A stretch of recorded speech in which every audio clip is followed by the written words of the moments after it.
if you are connected to your body as a woman, toxic men cannot find you. They cannot touch you.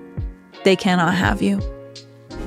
What's happening here is that men think of every excuse possible to not be real and authentic. You should not share all of your feelings in relationships. Toxic men are vultures. They will go after the dead carcass of your mental and emotional health. Oh boy, oh. That is the single greatest attribute a woman can show to a potential man for marriage.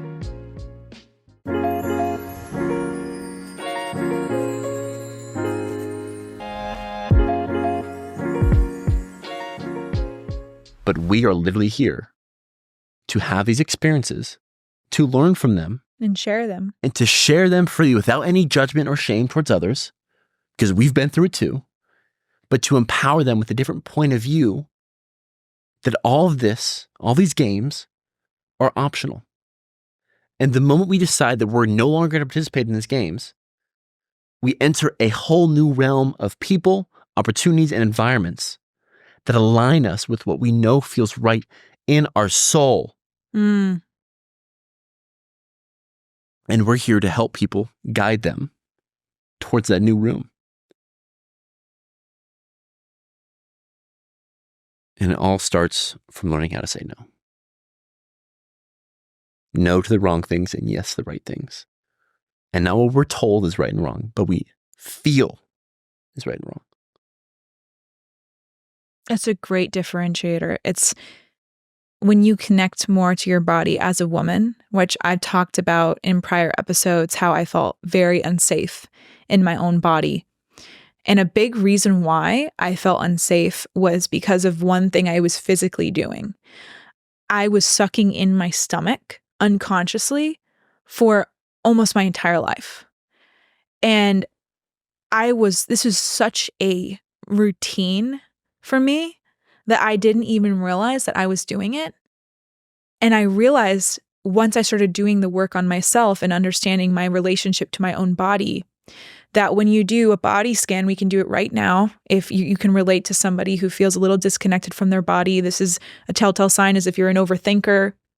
If you feel like you're constantly coming up with mind movies and stories about someone's behavior, if you feel just imbalanced, like you have too much going on in the mind, your mind's overheating, what you can do in any moment is to put your feet on the ground, take a deep breath, and just sit in silence and scan your body from your feet all the way to the top of your head and notice where there's tension.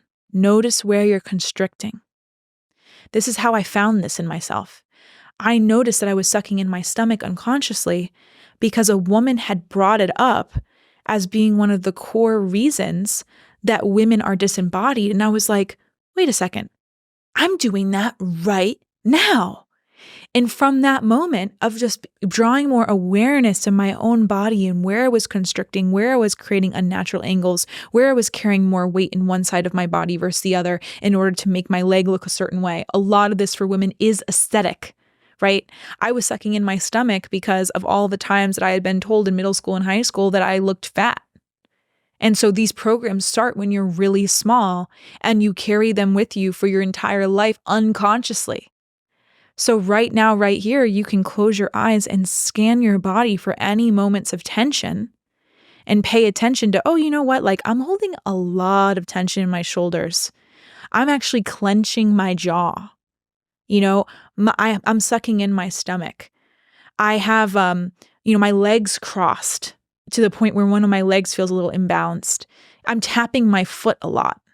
When you draw your awareness to your body and how it's feeling and where you may be feeling constricted in certain areas, those are signs and clues for you to do whatever feels right to you, whether that is yoga, short and small movements, any type of exercise, HIIT class, walking, regaining any level of mobility and awareness of your body in order to release the tension in the body and go back to a natural state of, I'm relaxed. I'm not sucking in my stomach and creating a system within my body and nervous system that I'm in danger. I'm not tapping my foot and have my mind race that's creating the physical of my tapping my foot is creating an internal reality within my emotions that I'm anxious, that I have something that's urgently coming up. You have to be really aware of how your physical sensations, your physical body is creating your emotional reality. And I had no idea that sucking in my stomach would make me feel like everyone and everything around me was a dangerous threat to me, which is why I looked around the world and saw men as scary. So much of this comes with a connection to your own body. And if you resonate with what we're saying, in any moment, you can work on regaining that direct connection with your body. The far, far, far majority of people in the world, especially the ones being drawn to our podcast right now, feel something within them doesn't feel right. But they don't know where to go from there. So before we can find a solution, we need to become more aware of the problem. Yeah. This is why we're so big on meditation, on breath work, on solitude, on the body scan you just did. All of those are completely free practices that you do by being. You're simply sitting in a room or laying down in a room by yourself, which allows you to feel into what's going on. Yeah.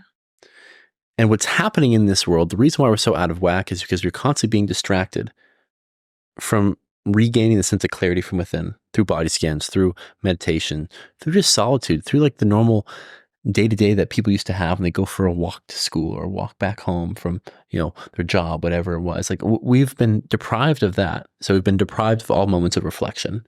We need to now come back to those moments of reflection, which naturally will bring us the thoughts and feelings that are the actual problem. Simply sitting alone in solitude. The reason for our discomfort, our dis-ease in the body, disease, it will come to the surface naturally. And then once we understand, once we have awareness upon what is going on, that is when we can take action to actually solving it. And that is when we can look at our lifestyle, which is the big reason for most of it. It'll become clear what parts of our lifestyle, it'll highlight it for us that feel out of alignment, that are causing the disease. And for a lot of people, this is why we're going over right now. For a lot of people, it's how they're approaching romantic relationships. It's how they're approaching love, because that's what romantic relationships are. And if we're getting that wrong, if we're getting love wrong, that means we are not loving ourselves to the capacity in which we can. And when you don't do that, that is when dis-ease begins in the body. So yeah, I think it's all incredibly important. That's why we're so big on these practices, because it literally just solves all the problems. It redefines and reconfigures the navigation system that's always been inside of us and allows us to finally hear it again. That navigation system will tell us how to get through this. I love that, baby. Thank you. Yeah, thank you for letting me share. I think we've kind of veered off the whole controversial topics, hot topics here. Well, we just double clicked That's a good on one of them for a while, but we can run it back. Let's do it. What's the other one on your mind? All right. So another hot take is that, all right, I got one for you. Hot take is that a commitment timeline for a man is all the amazing things that happen but don't really mean anything until a big financial investment in that woman. Now let me dive in here and then you can tell me what you think. So I have a lot of friends who make meaning out of every milestone. So let's take the commitment timeline, right? For a woman, there's a lot of things on that timeline. Here's our first date, and here's when he got me my first gift, and here's where I met his parents, and here's where he first brought up, will you be my girlfriend? And here, women make a big deal out of every milestone. Now, men see all that as like, I'm having a good time, yay! It doesn't really mean anything though, until he proposes. Really. Or like makes a big financial investment that is basically like, you're my woman now. That is my hot take. That men and women have different commitment timelines, and women make a very big deal out of every little milestone, whereas nothing really matters to the man until he makes a big financial investment in you. When you first said that, I'm like, oh, I don't know if it needs to be financial. But the more I think about it, I was like, well, what if they get a dog together? Or what if they get married or whatever it is? But both those, of course, financial commitments. And like us personally, the relationship, even though felt kind of the same for me, I think definitely had a large amount of significance in our lives when we bought a house together. Mm-hmm. That was kind of icing on the cake that, all right, we're in this. Yep. We're in this. And that's exactly what it was, a financial commitment. So that makes complete sense. I agree with you 100% when it comes to these small milestones that you meeting the parents, the first gift, the first date, whatever it is. Then we're not really caring about that. We don't really give a shit. It was just kind of like, yeah, I want to hang out with you. Oh, yeah, I saw this thing at the store. I thought you'd like it. So, yeah, there you go. Or like, well, I got to go back to my hometown and I'm hanging out with you. I really like it. It'd be fun to have you come with. So, yeah, might as well. Oh, yeah, parents will be there. I'll probably stay at their place a little bit or stay close by. So, yeah, you can meet them.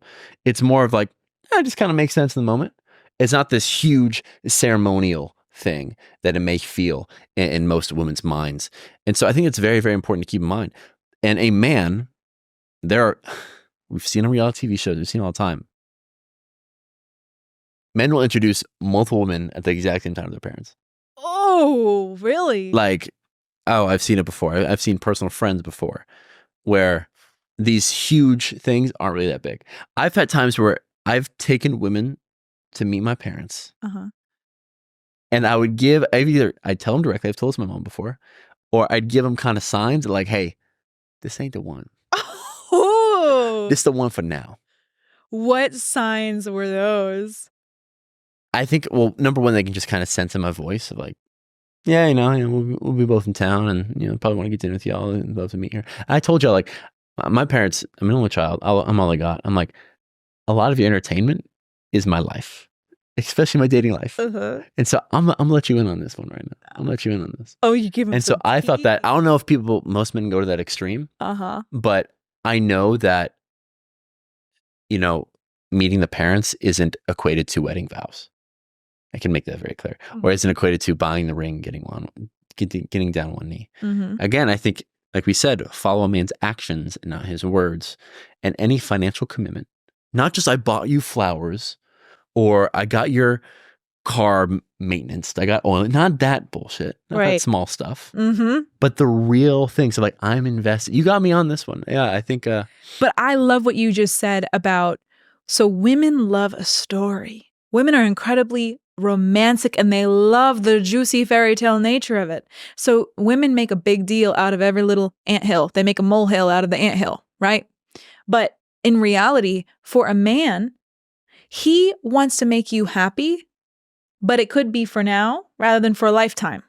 So if you take every one of these man's actions, the bare minimum, by the way, I'd say buying flowers, opening doors, texting you after dates, getting your car maintenance, that's the bare minimum.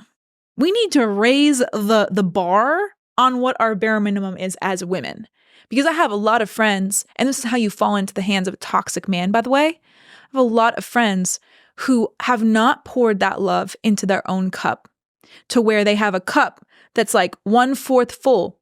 And then when a man comes into their life and starts doing the bare minimum, they are literally, oh my God, can you believe that like he got me flour?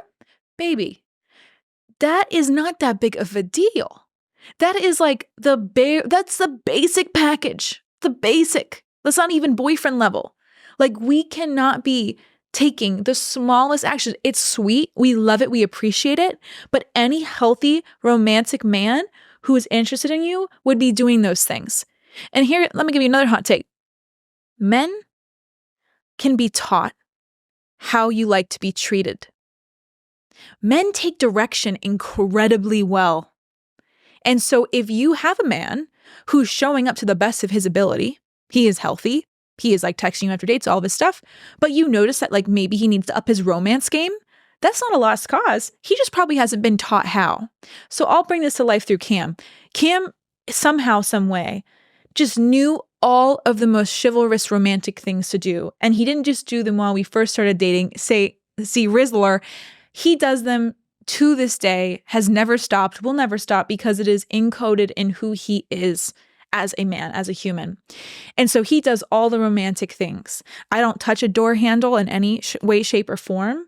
If there's like a little grease stain on the floor, I'm pretty sure you take your shirt off and put it down there, but usually just guide me over it. You make sure that I'm on the right side of the street. These little chivalrous actions. You know, he goes and gets me my Diet Coke and my little electrolyte water in the morning. Cam is constantly being that wonderful, romantic, chivalrous man. That's just like 4 or 5 things of like hundreds that he does. But he wasn't taught how to do that. He just naturally, and you can speak to this, like learned how to do it, just felt right to him. So he started doing it. Not every man, though, is like Cam in that way, where he gets onto it and just starts doing it. But that doesn't mean that he cannot be told that you like this. Now, let me teach you how to teach a man, because this is where women go wrong. They think that they're going to get a man to do these beautiful romantic things that they want by being like, you never buy me flowers. Oh, no, you lost him. You lost him. You never want to do it in a way that feels like a demand.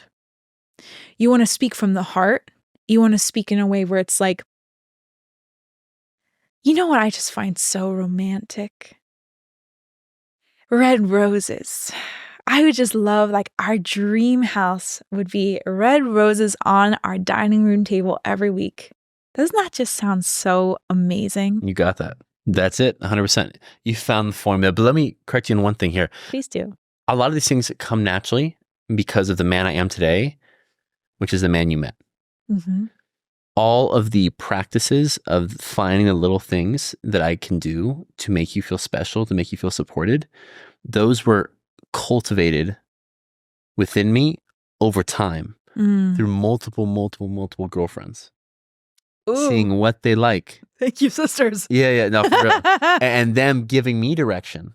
So like, I didn't know the whole, like, if you're walking on the sidewalk, Wow. make sure the man you are closest to the car is coming, right? The threat, whatever that may be, make sure you're closest there. All these little things I've learned from my ex-girlfriends. But this is a key difference here. The entire time, because I felt so much love from you, and it wasn't like, you know, he did this for me, so I'll do this for him. It was just like an abundance of, I want to help you in any which way I can. I want to serve you and do this and that. It feels this endless river of just service to me. The right man, a healthy man, will match that same energy and want to do the same for you. Yeah. And so what I think happened in the past was women realized that I was a car full of gas, full of fuel, ready to go. They just had to tell me the direction. Wow. And I feel like a lot of men, the majority of men, are like that. Let's rewrite these stories. And so how you do it is exactly how you mentioned it. You never, shame and guilt, shaming someone and doing something has never worked since the dawn of humanity. I don't know why I see politicians and all these like nonprofits trying to do this, because it never works. It's just trying to create more rage. It works in the short term, not in the long term. So you may get a man to hear you from a place of, why don't you ever buy me flowers? And he'll buy you flowers one time. Exactly. Just to appease you out of guilt. Just like you'll donate to the nonprofit because you see the ad one time. You vote for him once. You vote for him one time. So motivating from guilt and shame is a short-term solution to a systemic problem that you can solve by just simply coming from the heart and sharing, these are my expectations, and I feel like it would be so amazing, and I'm communicating to you from the heart with love what I would find that would make my life brighter, my world brighter. And when you're coming from a place of love rather than from a place of guilt or shame, you're now creating a long-term solution to something that won't even be a problem anymore. Because again, men take direction very well if you tell them what direction to go in. So a lot of women will say, oh, well, my man never listens. You know, it's like, I tell him to put this thing away, or I tell him to do it this certain way, and he never listens. How are you telling him? Men are built off incentives. And so when someone hears it, like, what do you mean? That means they have to be getting something for them to do something? No, that incentive can just be to make you happy. And so if you set the frame, like we say for roses, if I was never a rose buyer, I never really bought flowers for anyone, which wasn't the case, but if I was, and you wanted that instill within me, I would say it exactly how you did. And if you're like, you know what I love in a new house, I would love to have some red roses. I think that'll really make this house into a home. Do little things like that for whatever it is you want, the door opening, whenever it is. If you set it like that, and then when I do it, this is where the incentive comes in. You, even if it's an over-exaggeration, are like, oh my gosh, like, thank you so much. Like, I love it. Look at these. You're taking pictures, send to people. Like, all those little things that lets me know that you felt special in that moment makes me feel special. Because again, as a man, we want to feel useful. We want to earn these great emotions that are coming from you. And so if you incentivize us through showing us more and more love, never stopping the fountain of love, never clogging it by any means, until we do something, which is what oftentimes happens. But we just keep it flowing, and then you just get another outburst, another overload for a few hours, whatever it is, of that congratulatory thank you for helping me in this way. That will reaffirm the behavior for a lifetime. Absolutely. For the right men. For a healthy man. Toxic men will see it as a tool to hack one's psyche to get exactly what they want at all moments. That's when the incentives go towards them as opposed to towards others. But for the right men, it works like a charm. And for everything. It's very, very simple. Men are incredibly simple. I love that, baby. And I think something you said just sparked another hot take in me, which is, if you are connected to your body as a woman, toxic men cannot find you. They cannot touch you. They cannot have you. You know why? Because your intuition, if you are connected to it and you can hear it clearly, will tell you, stay far away from this person, because it will give you a feeling that will tell you something's not right here. And instead of pushing it down and ignoring it and continuing on and ending up in a relationship that you suffer in greatly, you just will keep on walking in your merry way, your magical rainbow bridge of happy emotions, and leaving this man in the dust and giving him none of your energy or time. Toxic men are vultures. They will go after the dead carcass of your mental and emotional health. Oh boy, oh. If they can see that you're deeply insecure, again, these are toxic men. If they can see that you're deeply insecure. Or in scarcity. Or any of those lower vibration emotions, they jump on it like vultures. And so if you walk into a club and you'll see there's one woman that a lot of the men are going after, despite that same woman being in a group of other very attractive women, it's because they can smell it. They can sense it. And oftentimes, of course, the women in the club aren't going to be these high vibe, confident, empowered men. Same for the men. Yeah. If you're in the club all the time, there's something going on you got to look at. Hate to break it to you. If you're in that environment, you're in there for a reason. You are a vulture and you are the prey. And you like that environment. You like that chosen suffering from both ends. But in that environment, you're going to see a group of people, a group of men, a group of women, and there's oftentimes a handful of people highlighted in those groups that people are talking to the most.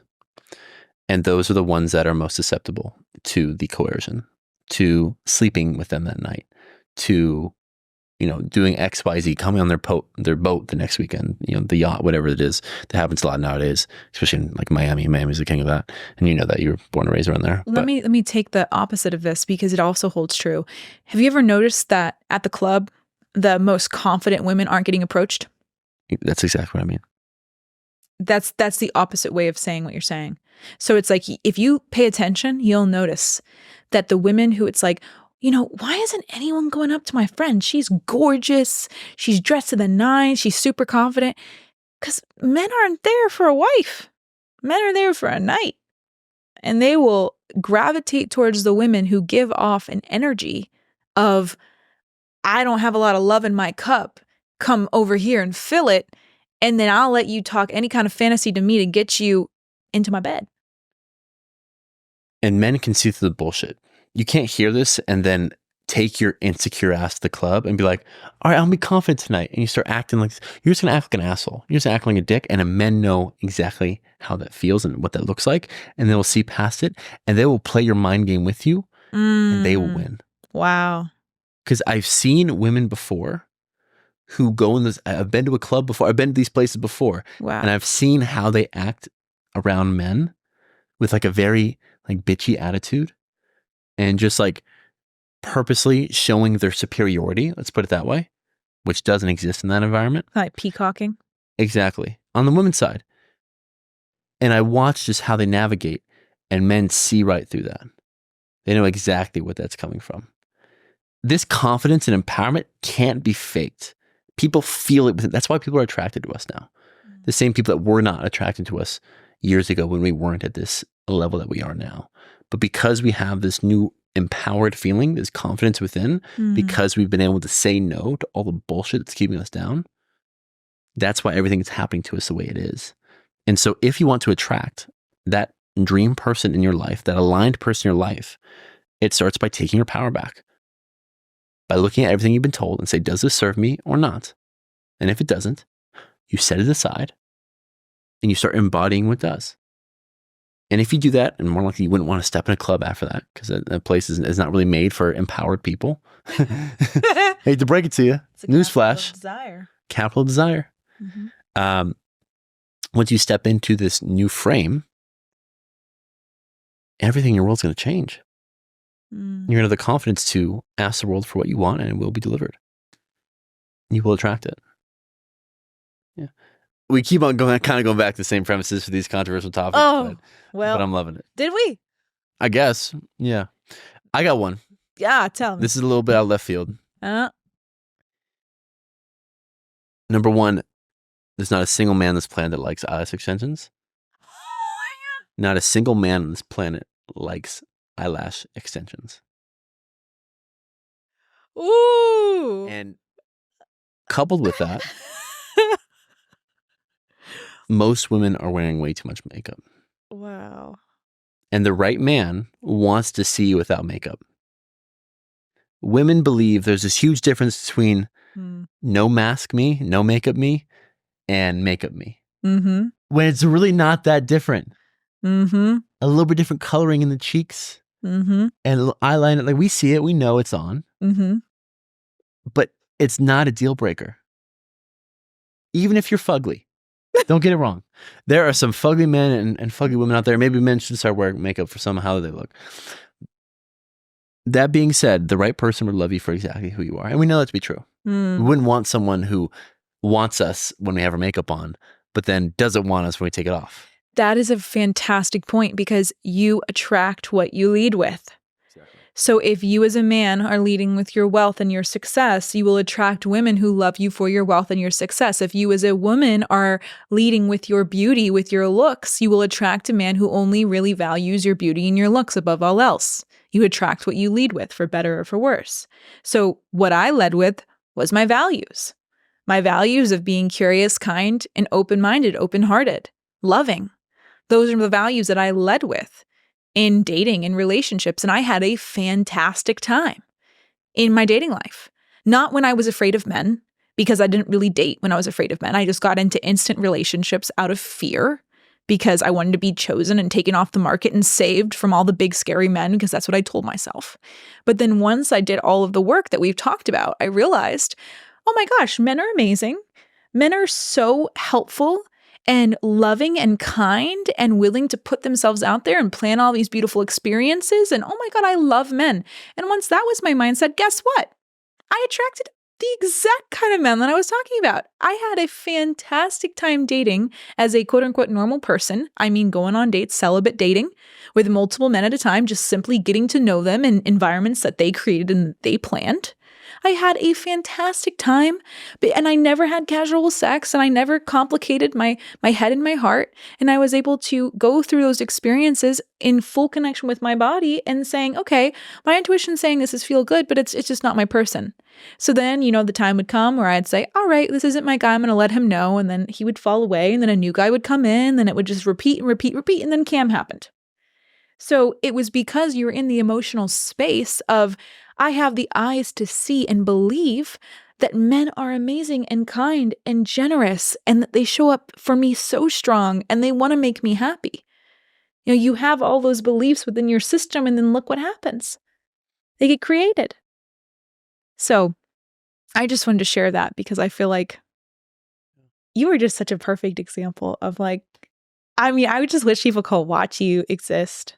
Maybe one day we'll start vlogging in the house or something like that. I know. But you even like going back to what you said about the looks, like I wasn't leading with my looks for you and I was leading with who I was as a person. Let me riff on that for a second. Yeah. Right? The same hammer, the same tools we use to build that mantle, that pedestal, to put our trophy on, what we are showing to the world, our face, is the same hammer that's going to be the final nail. It's going to hammer the final nail to our grave. We see it all the time. So if you see men that pride themselves and say, my offering here to the world, to women, to my family, is my wealth and success. That's great when it's the trophy in your nice office. But what happens if not when, that goes away? When the wealth and success goes away, the thing that brought you all the pride in your life is also going to be the thing that provides you all the anger, sadness, guilt, and judgment towards yourself. So it'll be the trophy in your trophy case, and it'll also be the thing that creates your grave. This is why men, when they lose all their wealth, they kill themselves. Ooh. A lot have, and a lot will continue to. This is the same reason why models, we're seeing this nowadays because models from the 80s, whatever it was, as soon as their beauty starts to flee them, or they didn't take care of themselves just naturally with aging, and they get to be, 50, 60, 70, they no longer are beautiful. They go a little crazy because the way that they chose the world to identify them as, they can no longer lean on that. And it's the same thing that used to be the trophy in their mind that provides them all the pride. The same hammer they use to build that is the same hammer they're using to nail in their coffin. And that anger, judgment, shame they now feel because they no longer have those things is what's leading to the rapid aging and the inevitable death. Dang. And so be very careful what we can give to the world. If we want it to be reputation or wealth and success or beauty, whatever it is, great. But one day that may be fleeting. Or we can express the world our character. If we say, I don't judge myself, and therefore I don't let others judge me based off my wealth, based off my looks, based off of my body, XYZ, whatever that may look like, my connections, my network.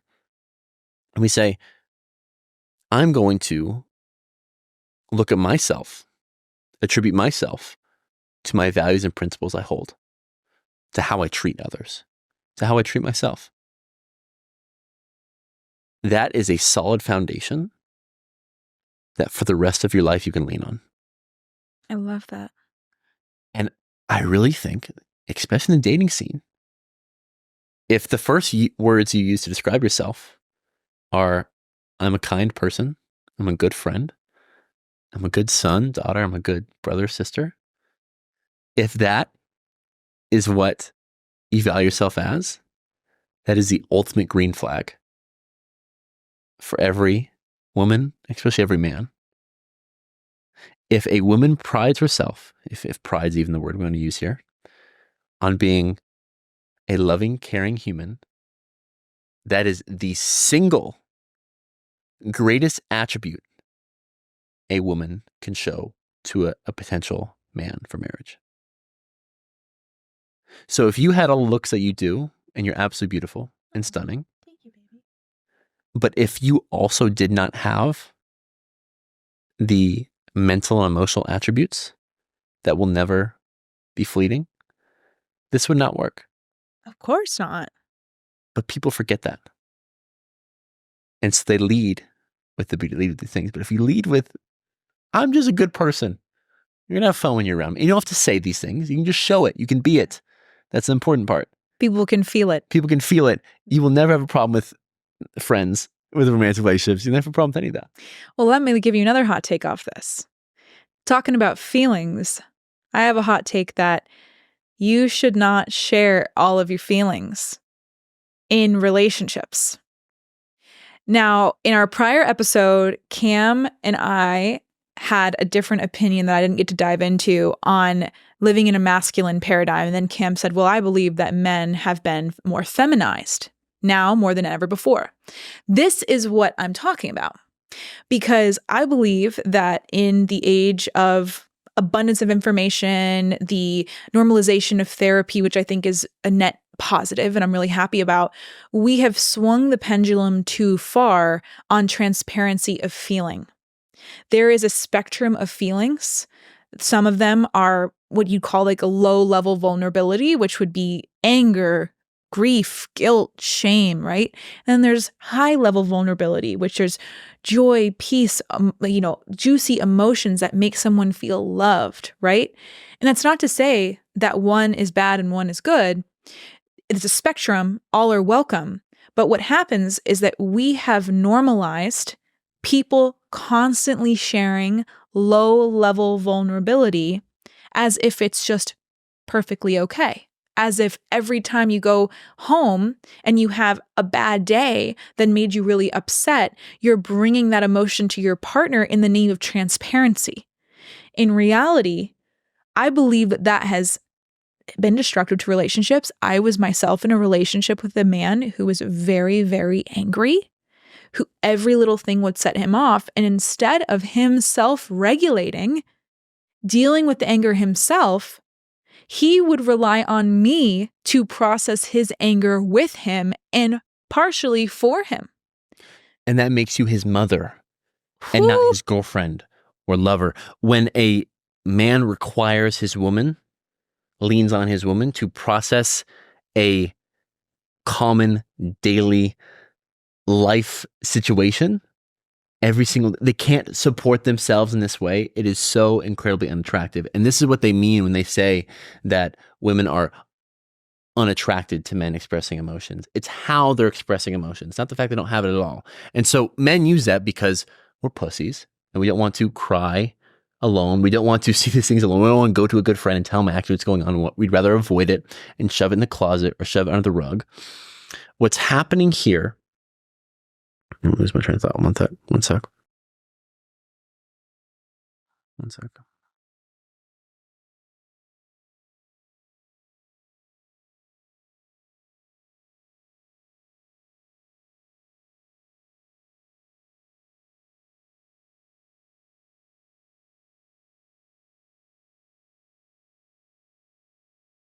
What's happening here is that men think of every excuse possible to not be real and authentic. And so what we see a lot, and we see it on a reality TV show that we love to watch, is Married at First Sight. Married at First Sight. There was one couple where the woman was very encouraging of the man to express his emotions, and maybe even a little too much. Mm-hmm. And he's like, I've never done it before. I don't feel comfortable doing it. And then a few episodes later, he got angry about something she said, and he was visibly angry at her. Screaming, cursing, yelling at her. And she's like, why are you getting angry? He's like, well, you wanted me to express my emotions. This is what it looks like. That's the pussy shit I'm talking about. That's profane masculine I'm talking about. You know what? I think it'd actually be easier if we show people an example. Sure. So let's act as if you just said something that made me angry. All right. So you want me to say something? Say something stupid. Or at least you can say something that actually angers me. Go right ahead. Oh man. Oh, this is hard. Because we don't, like, anger has like no place in our household because like we just don't do anything to anger each other. Thank you, God. It's allowed, but it's not in the household. Yeah, it just has no place. I can't even think of a moment where this has happened, but let me try to really dig deep here. I'll say one. Go ahead. There was one time where, and I could laugh at now in the moment I was angry, it was right before bed. We're like, it's 11 p.m. at night. This is funny. 11 p.m. at night, and I'm half asleep, and she rolls over to me and is like, baby, this guy that I used to go to college with just DM'd me wanting to send me $500 just because he likes my work. Should I take the money? And me being a guy, understanding how male psychology works, men aren't just doing that to a woman unprompted. Men are seeking something in exchange for that, in return for that. And I'm like, is he going to ask for freaking feet pics next? Is he going to ask for, hey, let's go get lunch and then turn into this, whatever it is? Especially I don't think at that point we were like in each other's face about, or on each other's profiles showing that we're dating, whatever it is. So I can see oftentimes leading to that. I've seen so many one-liners like that start with other women I've been through. I've had girls in the past that like, guys would text me like, hey, I want to fly out to Miami just to, come out to this really cool party. There's going to be hundreds of people there. She's like, that sounds great. I want to go. And I'm like, do you not see what this is? So I was like, that was, I think, triggered in me a little bit when you said it. I'm like, does she not understand what men are really after when this happens? And I wasn't incredibly angry because I understood just like, it wasn't coming from a place of trying to make me mad. It was coming from a place of like ignorance. I think it also was a little bit of a test. But I was like, at the night, I'm like, what the fuck? I'm like, no, don't take the money. Top of this tomorrow. Going to bed. It was something like that. Mm-hmm. And so that's a more lighter example. But if you were to say something that really angered me, this is what I would do. Mm.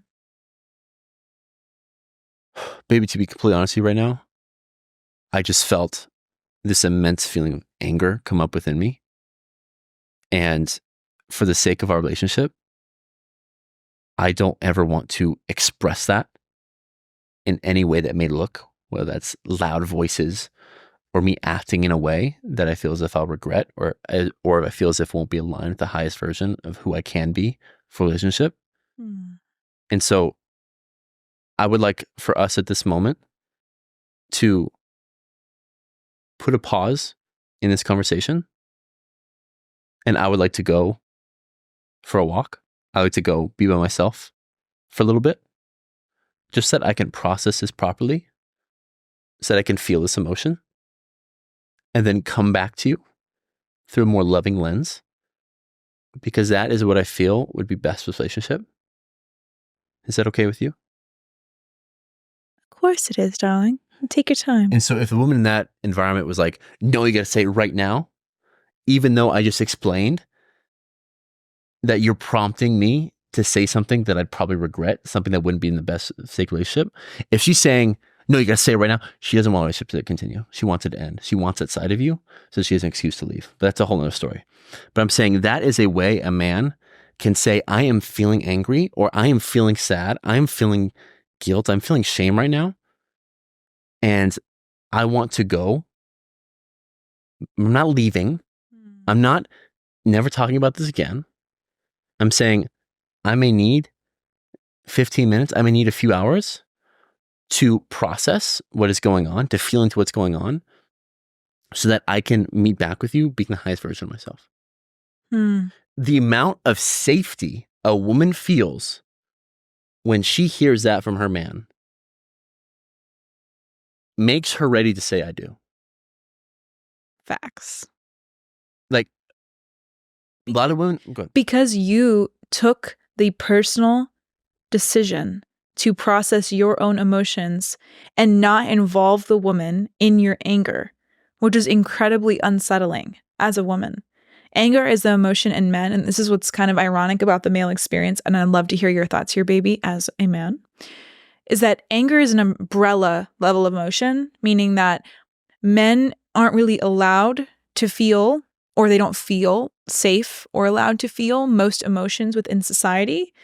There's a lot of what you could talk about around what is valued in society. I believe it's more of what you do rather than who you are and what you feel and express.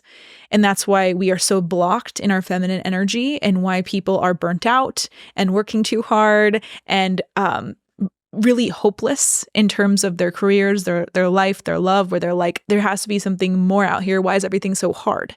That's because there's been a huge suppression of the feminine energies within all of us that allow us to feel energized to do, right? But that's another conversation entirely. Bringing it back to the feeling, men are only really allowed to show you their anger publicly. For whatever reason, anger is acceptable, where it's like, oh, I'm just mad. I'm pissed off about this thing. Oh, I go to the gym and I get my anger out. Anger is like the umbrella emotion under which a lot of other emotions sit for men. And they don't have the emotional vocabulary to even know, like, I'm grieving, or I'm feeling shame, or I'm feeling sadness. I'm mad. I'm pissed. That's the socially acceptable emotion that men basically sit at. And because it's more acceptable for them to, like, pop a fuse and pop off, or just like scream or become angry. And I'm not saying that this should be normal, but I do think that anger issues being associated with men is very normal. Yeah. Like, that's like most men. Anger management is filled with men, right? And if most people are suffering from the same diagnosis, the same problem, it's not an individual's problem, it's a systemic problem. Exactly. So to make it very clear that these problems we're facing in relationships when it comes to men miscommunicating their feelings, it's not because they don't want to, but it's because they've never been taught how to. They don't have a space to. And they have been shamed to never bring it up. But this goes for pretty much all negative emotions. Yeah. We need to describe it as I'm pissed or I'm angry. But half of the human experience has been muffled for a man. And so we're not here to be like, oh, men shouldn't feel this way. No. There's, like we talked about earlier in this podcast, there's so much to be angry about. Yeah. There's so much to be looking at like, that's some bullshit. Whether it's collectively, systemically, or individually in a relationship. There's so much going on. So those emotions are immensely valid. Absolutely. What we are here to say, and through my personal experience, being on the complete other side of this for a very long time, but now learning the type of behavior that best suits myself and my growth, and best suits everyone in a relationship, especially the women, to make them feel more safe, more respected, and more loved in all moments, is learning a different way to share and express those emotions, to feel those emotions that is healthy. And it's more self-oriented. Exactly. Yeah. It makes me more unwavered. I am in full control of how I feel in every single moment because I understand how to empty the trash can of undesirable emotions in a healthy way. It doesn't mean, sometimes it means I cry. Yeah. A lot of times it doesn't. There are other modalities that men can adopt to allow them to empty out that anger, where the anger is coming from their relationship with their father, with their significant other, whatever it is, or if it's just about all the bullshit and why it's so hard to be a man nowadays in society, all the things that are going against us. There's so much rage, and it's completely valid. But there are different ways that we can let go of that because we know in our heart it doesn't serve us. And we can do so in a way where we are still, without skipping a beat, being the father, the husband, the son, the community member, the leader, the worker that the world needs. I mean, that's what I'm spending the rest of my life doing, right? It's helping people understand these emotions so that they can, what I would call, alchemize them, turn them from what is this shame, guilt, desire, anger, take them in, and then express them to come out in a way that gives them the drive through a loving way to respect, to lead, show strength and compassion for everyone and everything in the world. And there's so many modalities in which this can happen. And I know I can act a certain way. I'm calling them pussies for not being able to do so because I understand oftentimes what it takes for a man to realize that this whole story of of expressing, of crying, or of doing all these things, they've always been assigned with the ideology of being weak. But the same people that are telling us we should have casual sex are the same people wanting men to suppress their emotions. Wow. Men with suppressed emotions is what makes them go to war, is what makes them lash out. All domestic violence is because of that. It's because we think that we are expressing them because we're doing something about them. That's not actually expressing them. So that is suppressing and repressing. There's a way we can feel them so that as a man, it does not affect our behavior. And that's what's needed to build a better tomorrow. That's how we create the modern man. We don't strip away our masculinity. Quite the opposite. We double down on it. And we also embrace other parts of life. the caring, love, compassion that can ooze out of us once we allow ourselves to, once we empty out that trash can. And we can feel the whole human experience. But as you can tell, I'm passionate about it. Baby, That's my thing. This man has hosted like dozens of men's circles where he's heard so many men, hundreds of men, and not only in Austin, but in Bali, share their repressed emotions and created such safe space for men of literally all ages and backgrounds. And even on my walks here, created space for men to just share what's on their heart. And so I feel like you're an expert in all of these repressed emotions from men. And I know that's why it's so personal for you. But I think one thing that I would love for this show to be is a shining example of what a modern man and a modern woman can look like. You know, you can have a modern man who knows how to regulate his own emotions so that he can show up strong and in service of his partner and his community and everyone around him. You can have a modern woman who is loving and kind and caring and does what she wants in all moments because she's so connected to her body, and her body is her greatest compass, and it will tell her what to do and where to go and who to be with in all moments if we just create space to listen to it.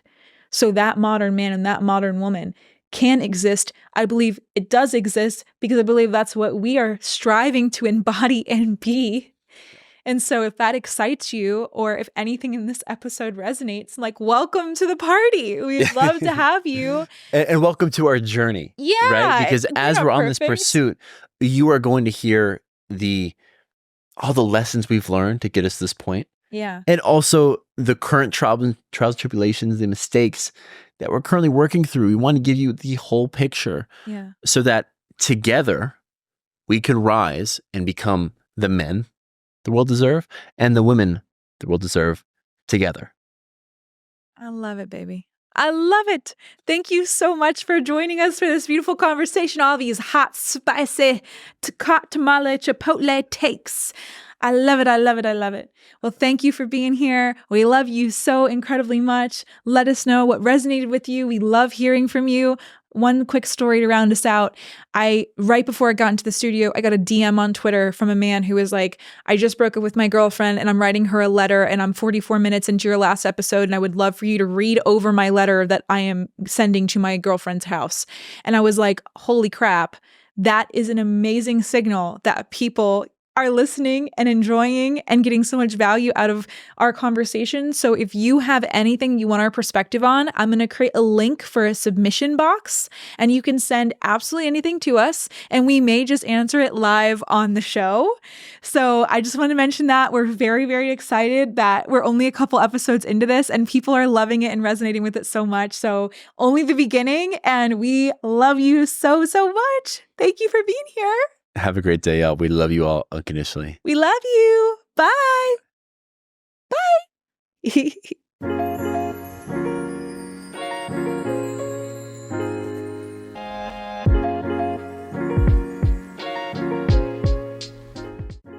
Thank you so much for watching that beautiful episode and listening to our hot takes, our spicy hot tamale takes. If you would like to watch more or hear more from us, you can go over here or over here, over there. And we're so excited to hear from you and see you next week.